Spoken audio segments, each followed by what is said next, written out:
G'day, welcome. Mailbag preview show, episode 307, powered by puntingform.com.au. It's a database that I've used my entire racing and gambling life. It's a database that you should use too. You can build your own set of numbers, you can add your own notes, and you can lean on theirs whenever you need to. We love Punting Form, and if you try it, I reckon you will too. This week's episode, we are back after a bit of a hiatus. P-Rat's just sort of learning the responsibilities and the commitments that being a father involves, and it's really tough for the big man because he's just like A-grade father, and that's probably number one.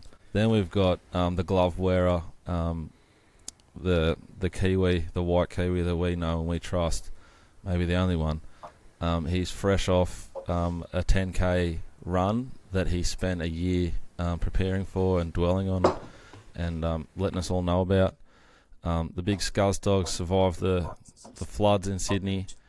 I don't know where he's at with Trump and Musk and Tim Dillon and the works. We might flare up and go there, we don't know. And we've got some breaking news with the great man, David Butch Bourne, who has been convinced to come out of retirement and start saddling a few out of the ranch there at Seymour. We'll start with you, Butch. Welcome back. What's the last couple of weeks been like, big boy? Oh, well, what, from my perspective or yours? Start with yours. Yeah, well, I've been bullied into something again, which has been a current theme. But no, we're just, there's a few different things going on in the life, and in the interim, it suits to come back into the fold a little bit and just be involved in a small way, but a significant way. And I wouldn't do it unless it was with someone that I could know and trust, and it's you guys. We will dive a little bit deeper into that shortly, but we'll just get a little check-in from everyone. John, the 10K run, you were unable to go under the time required to get a share in a horse. You got beat by your mate, but you did complete it, and you did it in under a time that you were after, I believe. Yep, 48:31. We went out of the blocks a lot quicker than I was anticipating. I think my first K was a 4:14, which sort of put me on the back foot for the rest of the run. Unfortunately, it was pretty tough over that last sort of 4Ks. I was struggling. I think my last K was 5:14.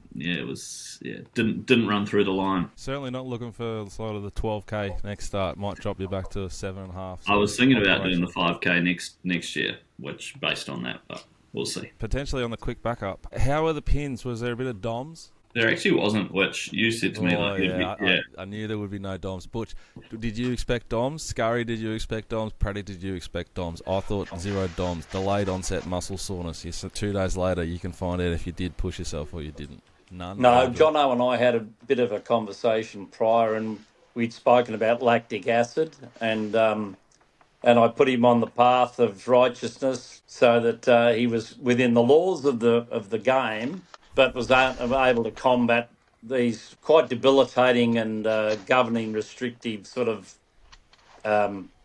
these things that athletes have to go through. And, of course, Jono, who's now an athlete, anyway, he did what was required. We worked our way through it, and it's no surprise to me that he overperformed. Is it a surprise to you that he didn't listen to you and invest in a set of hockers? Oh, I mean, seriously, if you're not wearing a pair of hockers, and I don't care whether you're going out to a ball, you're not wearing hockers. I mean, I had this conversation, right? With Gay Waterhouse at the last sales, and her words to me were game changer.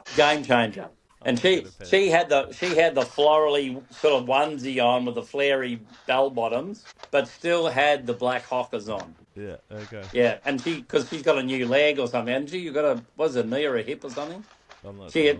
She got something added. So, and of course, she loves them. So, I mean, her endorsement probably carries a little bit more than mine, but fair to say the First Lady of Racing endorses the hocker. Yeah, the King of Seymour also does, and there's a lot more sort of power going through those joints, I guess, for one reason or another. So, what wheels do you operate, John? my playing weight was probably a little bit lower than what I am now.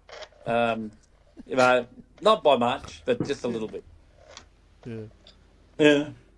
John? I What missed did you the operate question on the to me, run? sorry. What was it? Yeah, what were you wearing on your run? Adidas. The full outfit. Adidas sneakers.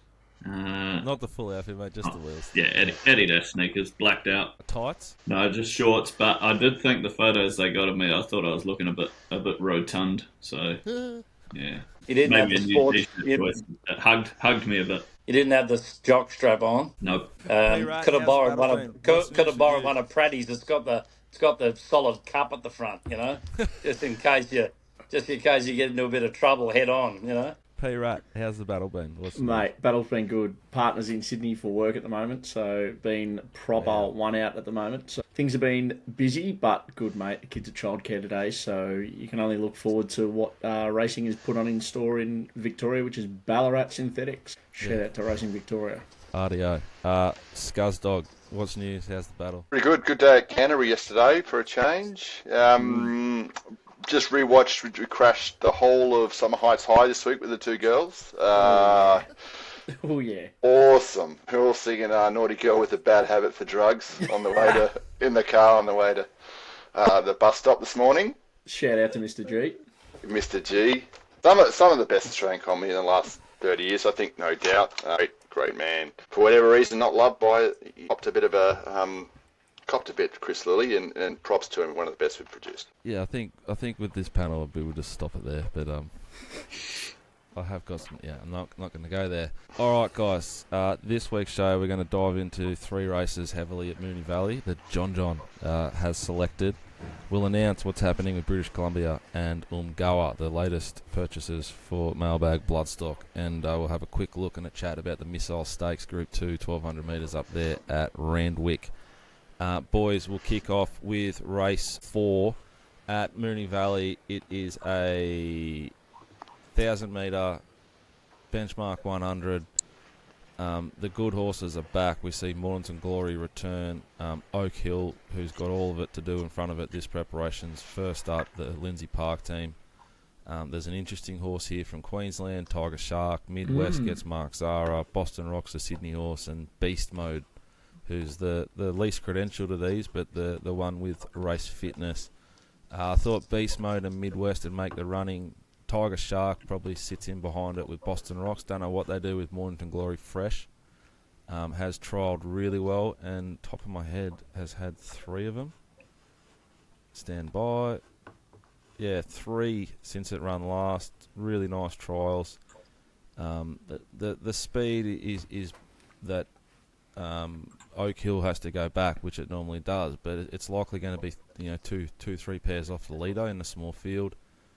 I think that sets up really well for Oak Hill to return and go super, but I think Mornington Glory off those trials, his track and trip stats are just like off their head, out of the world here.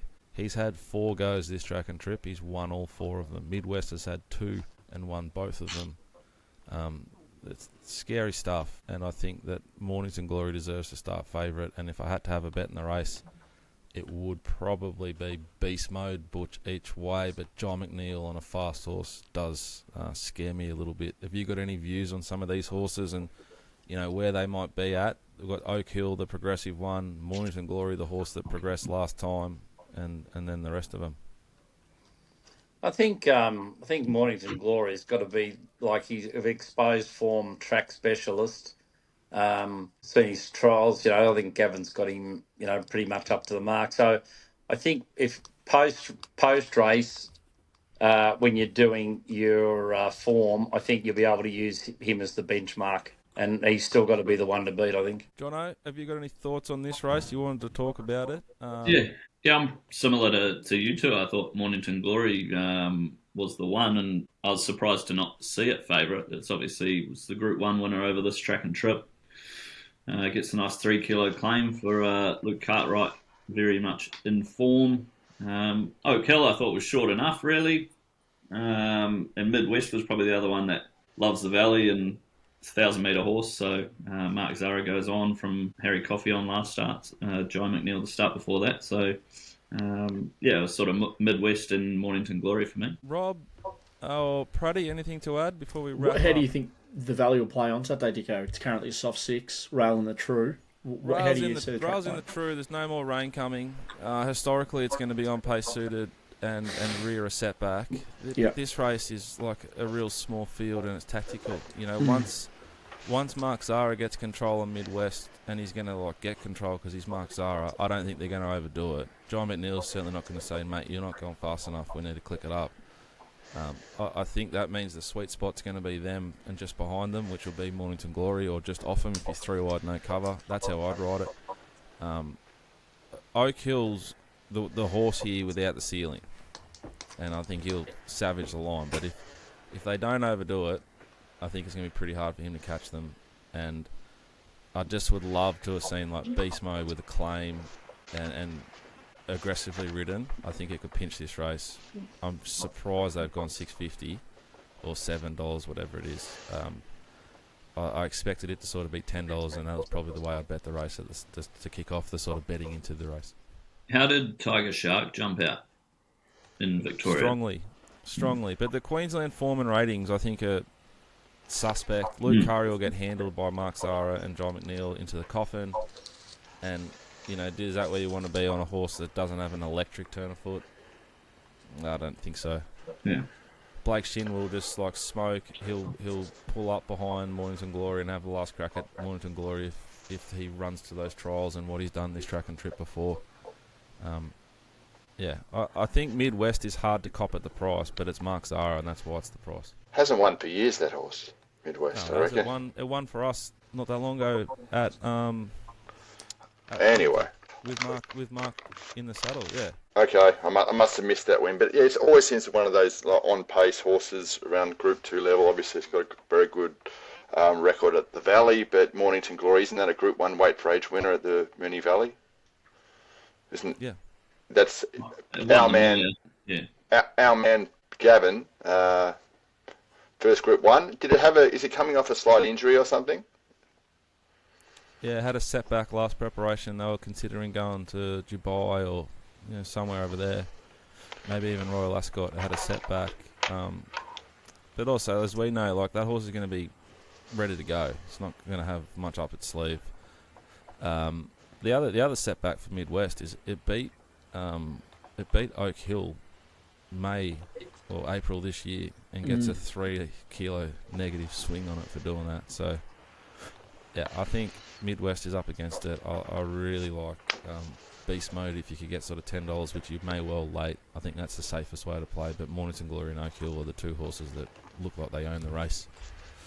We'll now, Butch, talk about what we're doing with you. So last Wednesday, John, Butch and I got together like we do most Wednesdays and went through and monitored the horses we were keen on the English Digital.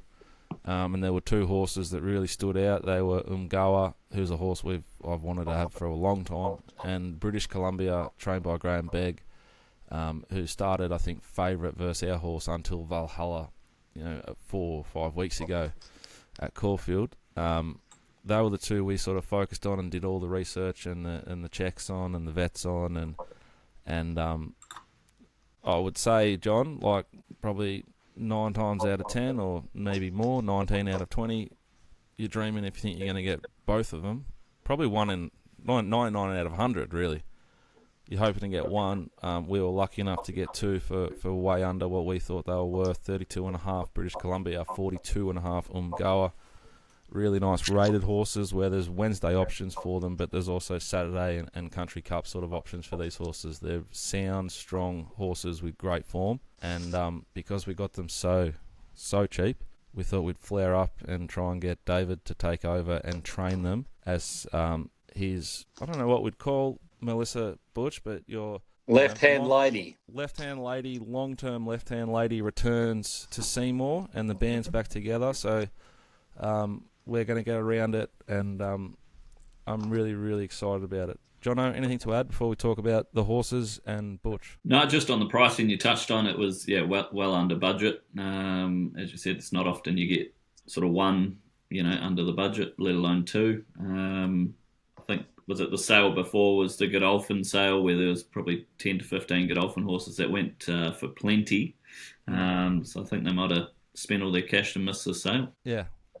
So we've fired Butch up. The horses are in Seymour. They will be trained by Butch, also Melissa Page, who's a left-hand lady that Butch has got a lot of time for and has worked with for, I think, maybe 15, 16 years. Went up there Tuesday with Dicko. And David, the property's in outstanding order, but particularly so are both the horses. British Columbia is a really big, strong animal, in good order, glowing. Yeah, no, I'm very happy with both the horses that arrived. But just to get the backstory to where we arrived to here very quickly, as everyone knows, I said I was retiring from training and putting the property on the market. We had a bit of a setback with council on boundary realignments and all that sort of stuff, which meant there was a lot more time involved. And then Melissa, who had gone to seek employment and got her own licence, trained her own horse, won a couple with it, done really well. And then she said she was coming back to town. And so with the delay in the property and her arrival and your push was something that you wanted to do, the timing was right. And for the sake of this exercise, guarantee that the two horses in work, they're going to have a lot of focus on them. Yeah, big old boxes. So the horses will be trained out of Seymour. Butcher's property's got a walker, boxes, everything you need, and the property backs on to Seymour Race Club. So we've got access to all their facilities, their pool, and anything else. It's a really exciting little venture that we're going to do. We'd love you guys to get involved and be part of it. There's a significant amount of interest early, John. Mm-hmm. But if you are listening to this and want to find out if you can still get involved, Jono, Jono, at themailbag.com.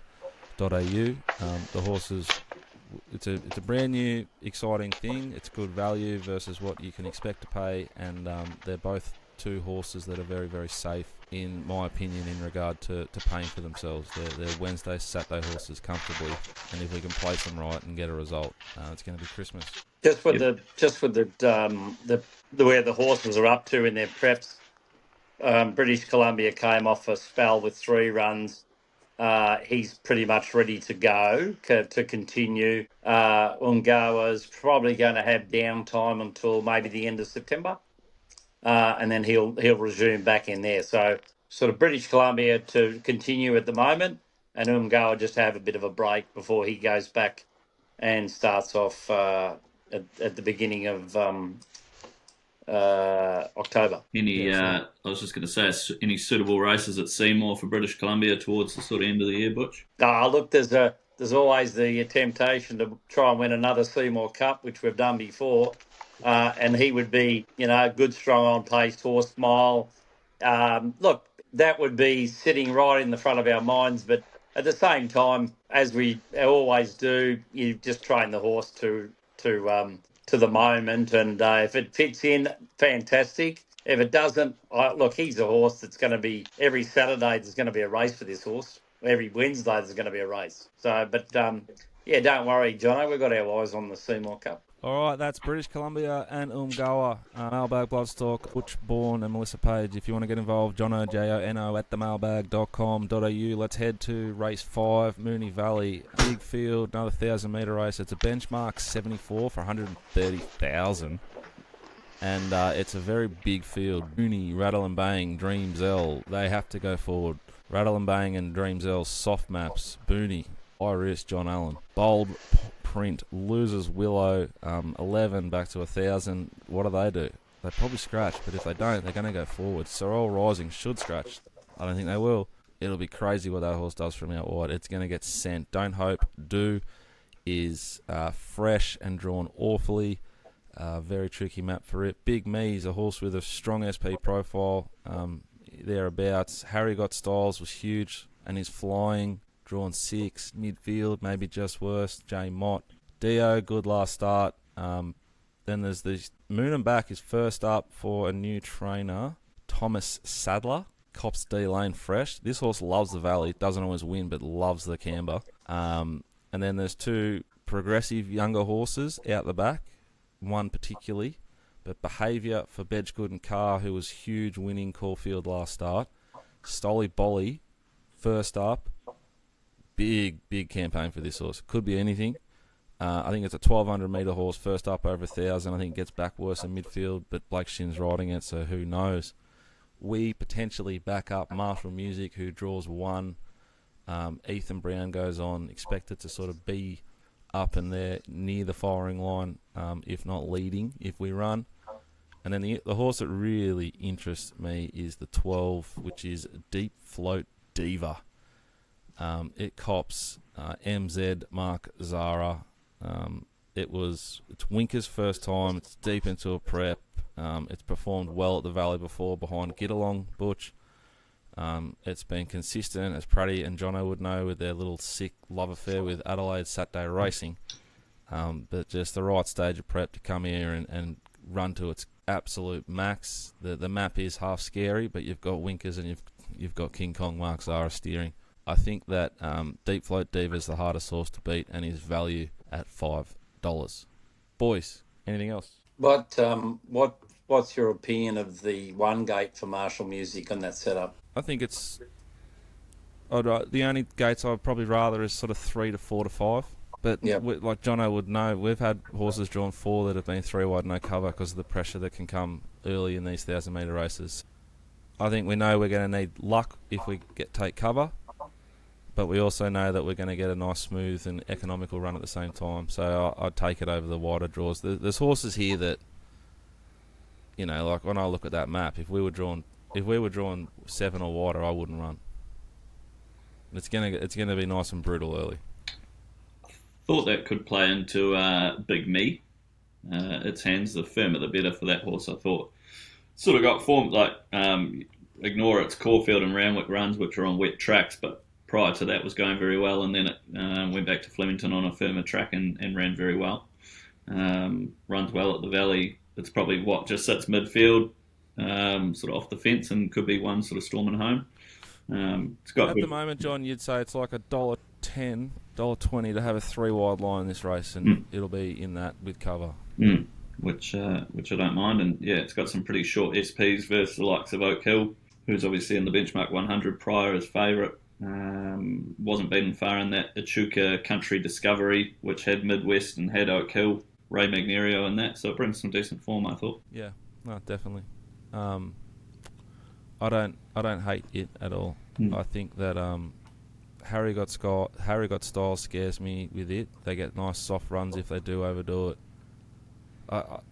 Stolly Bolly is the hardest to beat, but 370 is too short. I bet you it starts with a 4 in front of it. Unless there's a heap of scratchings, it's just going to be back and need a lot to go right, or into like lane 8, 9, 10, and historically on the rail true, lanes 1 to 4 are best. Same sort of story behaviour. It goes 54 to 58 kilos off. I wouldn't say it was suited, but it was into the right lanes and got the gaps at the right time at Caulfield.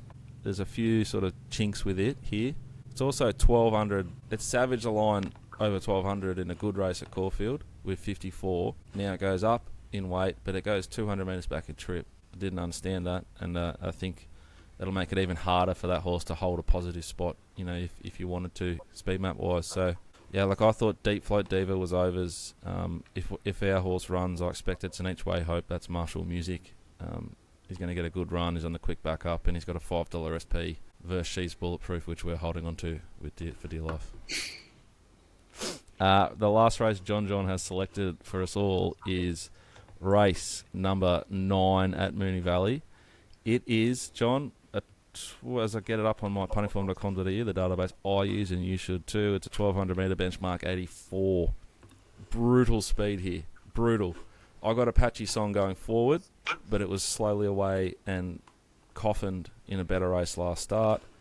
You got Eugenius, Red Hot Nick, Namesake, Military Expert, Twin Perfection, Drawn Wide, want to go forward, can they? They have to go forward if it's been on pace all day. LAU gets a sucky, beautiful run off a Sydney Fail. D Lane back on with a tick over. Freak of Nature's had one of the randomest preps I've ever seen in my life. It gets the coffin. Great Maximus, layer upon layer, and Naval Academy. Very hard to map, like if they're second pair or worse. And Luna Cat, who was very, very good last start at Caulfield, drawn the barrier 2 maybe, top of my head, now drawn 7. Not as soft a run here. I'm talking about this race and talking about this map as if the whole day has been on pace suited. If it's not, then things change. But as it stands, it's a high pressure speed map. John, what'd you like here and why? Unfortunately, now that I hear and see your map, Apache Song was the one I was sort of looking at. Hopefully it does jump well and it can clear them. Its Moonee Valley form was exceptional. It ran very well in the Australia Stakes behind Schwartz. Stapati, I think Southport Tycoon finished behind it. I didn't think it was too bad there first up in a good race. What was it? That Caulfield. The Bletchley. I didn't think it was too bad there. Back to the Valley looks favourable. Yep, obviously a bit concerned by how much pressure you think there will be, but Lukey Cartwright again, 57.5 kilos. Hopefully he can ping the lids and be off and gone. Boys, any other views here before I rip in? LOU's got to be a huge crack with Damien Lane on, doesn't it? 2 from 2. The track and trip looks to just get the perfect spot in behind the speed if you can. We saw, back on the in April, sit off a pretty hard speed and beat Prince Zero, DK and Extra 2 who are pretty good horses. I think if that horse gets the perfect setup and they do go too hard and it can find a little bit of cover with D-Lane on top, I just think it should be peeling late and either D-Lane taking the risk and waiting for something to drift out wide and shoot through the middle, or just peel off on the corner. And if you've got Pony and you've got a Betfair account, you might be hitting the blue button in run if you can get $3 plus. Oh, take me back, baby. Oh, the glory days. It's had a really nice tick over, a positive score on a tick over from El Bowles, the Cotton King, who's been absolutely airborne lately. So that's a big positive. He's 2 from 2 track and trip, coming off a fail, so you get an opportunity to sort of have a better price if you like it. I think it's the bomb-proof horse here. It's just going to get the right run regardless of how the track's racing. I don't disagree with what Jono's saying about Apache Song. It's hard to knock any of that. Look, I thought the overs in the race, but it's thin and I feel like I'm forcing it a little bit. It's Naval Academy. Complete Forgive, last start, not just first up run, but prior. I think it's third up, isn't it? It is, yep. Yeah, so it's third up. Jamie Carr sticks. It's got SPs and weight swings on all the horses it's coming through the races with, and it gets just that little bit of a softer barrier draw.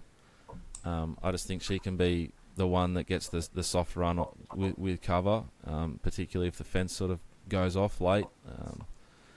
I really want to back Namesake, but the map is so scary, so I'll wait and see if a few scratch. It goes Jailer Kennedy to to our man Logan Bates. So it was really randomly ridden tactically last start. It couldn't win from where it was, and I think if there's just a 3 or 4 inside it come out, it's just going to get a soft enough run that the double figures will be good.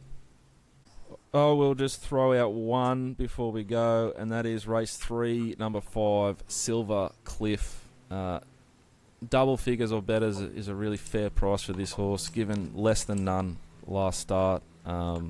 Jockey switch, golden switch. The map's still scary, but the price is grouse. That is race 3, number 5, Silver Cliff. Missile Stakes, Rob, up in Sydney. It's race 8, 1200 metre group 2. The good races, the decent horses are coming back. You must be so excited. Have they cut away from some of the Everest chat and the Kosciuszko stuff to do anything about the Missile Stakes, or are we just still all in on them? We've got Private Eye, Robusto, NCAP, General Salute, Brudenell, With Your Blessing, Romeo's Choice, War Eternal, Ung Pao, and Electria. Well, look, will the race be going ahead by this stage? Would be hard to know.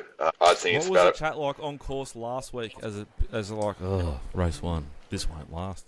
Yeah, that pretty much happened. An old head when I walked in was saying over under race 4 was the call, but look, I don't think it was as bad as we were expecting actually at Rose Hill. There were some more like heavy sort of 8 times. There was sort of 37. Anyway, I don't want to talk about times, but Randwick's another kettle of fish. Rain on the day at Randwick when it's already wet. I've seen him called off up to 5 mils. So there's 1 to 20, I think, on the radar. So it's a bit of a wait and see. I remember Lonro got beaten this race as a 3-year-old. Maybe a 4-year-old. Yeah, first I was a 4-year-old. But look, there's one I like here. If you follow my stuff, you'll know With Your Blessing is a horse that I always like. Doesn't look like a wet tracker, but got great wet track form. Look very forward to me first up. Big, strong bugger. If it's wet, you know he's going to handle it. He was more forward than you'd want. You're getting double figures. I think it's a decent each-way bet. In the race, Rubusto's been a good horse to me lately. He's going better than ever. But look, the favourite in the race, I was kind of surprised to see. I think it's General Salute. It's just like a benchmark kind of horse. So I don't know why he's 380. But again, Jack, I haven't looked into it too deeply. I want to look at them. I want them to talk to me.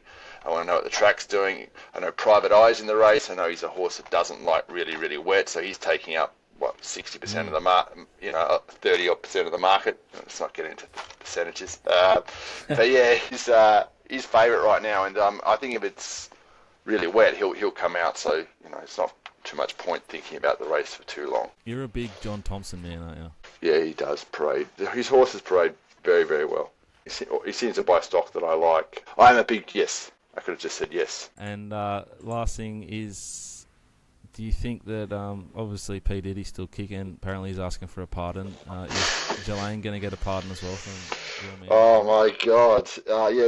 Look, this is why we're still talking about the Epstein case. He said the other day, we're still talking about this creep. It's certainly upset a lot of his supporters, who he's told that he doesn't want any more of those supporters if they continue to talk about that case. So I think it continued to hound him. P. Diddy seemed to have got off pretty lightly. He'll probably just be getting a couple of years for whatever he was into, but not long. Ghislaine, look, I think there's got to be a market on whether she, how much longer she lasts, because, Arden seems a bit rich for someone involved, what she was involved with, you'd think.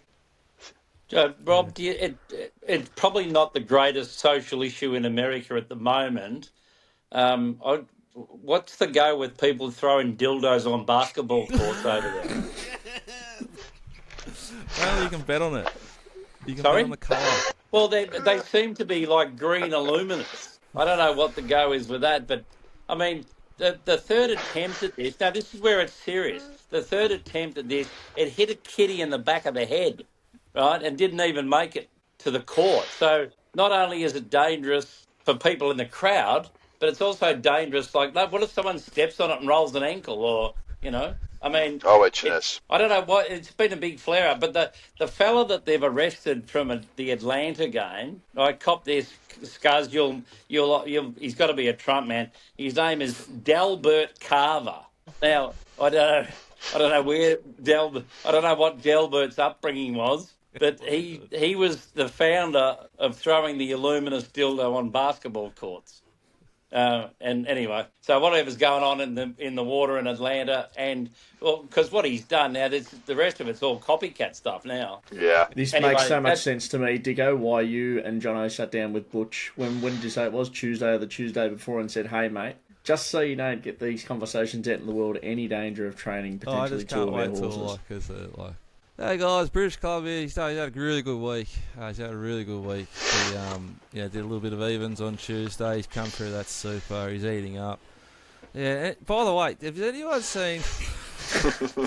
They're throwing dildos. Well, I just find it bizarre. I mean, it's like there's planking. There's all sorts of crazes that have taken off. Did you see the half-time entertainment at the SCG? I mean, Scuzz, you'd have had a yo-yo, wouldn't you, Scuzz, back in the day? Yeah, Sprite, Fanta, Coke, yo-yos are a bit of a thing for a while, for sure. Yeah, exactly. I mean, what's right? That's good, wholesome fun. I mean, God, what...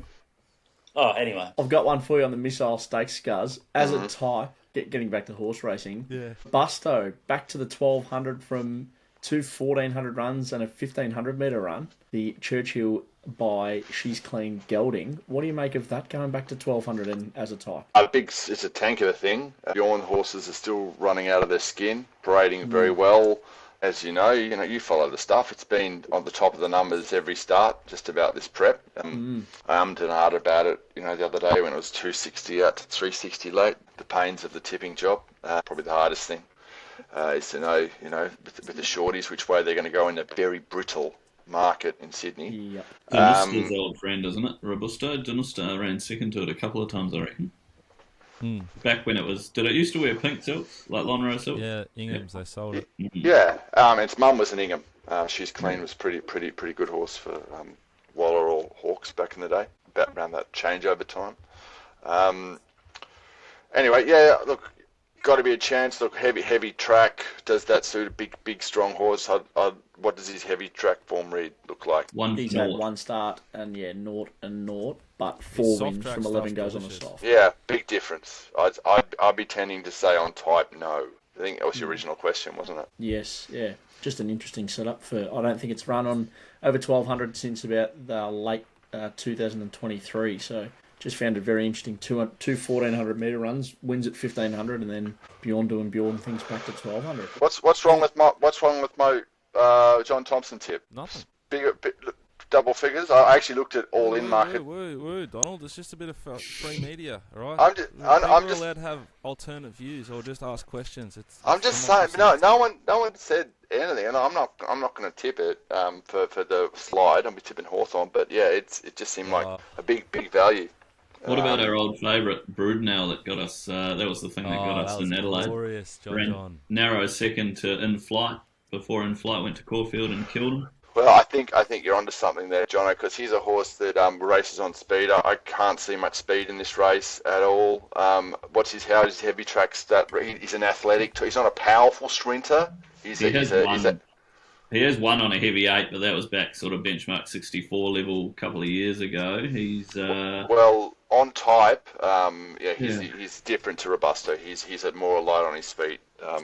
That second to In Flight, which was very narrow, was on a soft 7, so it'll be obviously worse than that. But it's hard to talk about this race not knowing what they're going to do with Private Eye in terms of betting. Anyway, I said that. But yeah, I'm pretty keen.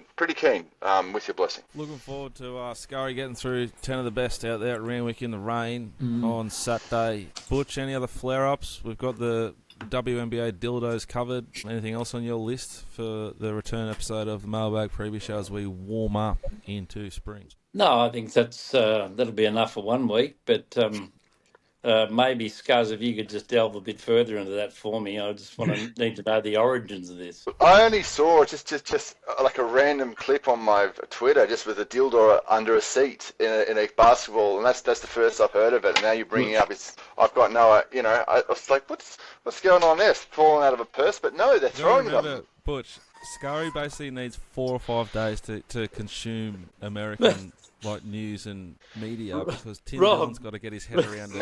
Record it in a podcast. Rob, this thing would not fit in a purse. I'm telling you. you need but a school bag. You did get it in. Yeah. Okay. Well, look, as I said, I just saw one on the floor in the on the basketball course, and I didn't know what it was all about. And it's not that I'm waiting for Tim to comment, Jack. I'm like 4 or 5 days behind on my Twitter sort of scrolling, So anyway, Hawks tonight. Collingwood wobbly. Dacos, they're only really good player, and maybe Jamie Elliott, but they've got a couple of old champions who are old. Who's going to replace Simon Goodwin? Nathan Buckley, they say. Ooh. Well, Buckley's put his hand up for it. Wow, didn't know that. Yeah, he said I will take the phone call.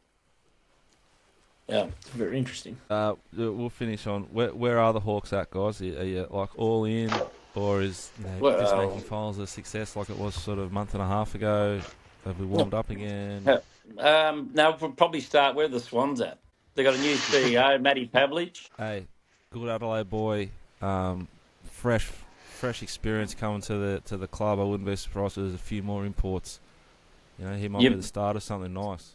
Well, the difference between the Sydney Swans and Melbourne Footy Club is that when they made the announcement and they rolled him out there in the red tie, did you see Pav with the red tie on? Beautiful white, crispy white shirt, probably a Polaco, nicely pressed. and then the red tie, cherry red. And that was the first time anyone knew that he was going there. Whereas at Melbourne, everyone knew Simon Goodwin was sacked before the players knew. So if you want to know the difference between cultures, clubs, and integrity, there it is. It's all going to start moving though. They've got to make a call on Voss. You know, it's going to be a bit of a merry-go-round now. So be interesting to see who gets what and where the sort of leftovers end up. Because there's a lot of football IQ now that's available. Like if Simon Goodwin wants to coach Butch, he's going to get a really nice job somewhere, isn't he? Yeah, I don't think, there was a bit of talk about what he used to do off the field and that sort of stuff, but I don't know, he's been remarried again lately. I'd say, if he's had a bit of a flare-up, he's probably settled down again. I mean, he did win a premiership as a coach, so I don't know what you'd do after you did that, but it wouldn't be good. I think Simon Goodwin, as a dual premiership captain at the Crows and a premiership coach, let him have 12 months off to recover and soak up the $1 million that he's got to get for doing nothing. And then, absolutely. Put him in a better organisation, like surround him.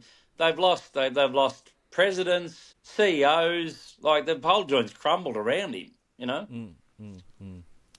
so. All right, anything else to add, boys, before we wrap up episode 307 Mailbag Preview Show, brought to you by puntingform.com.au. Again, Umgawa, British Columbia, 2 Saturday horses that we might race at the midweek level just to get some cash available. Jono, Jono, at themailbag.com.au.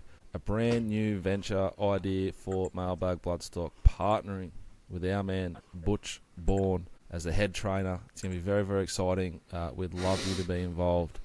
My best and everyone else's best across the weekend will magically appear on the screen right now.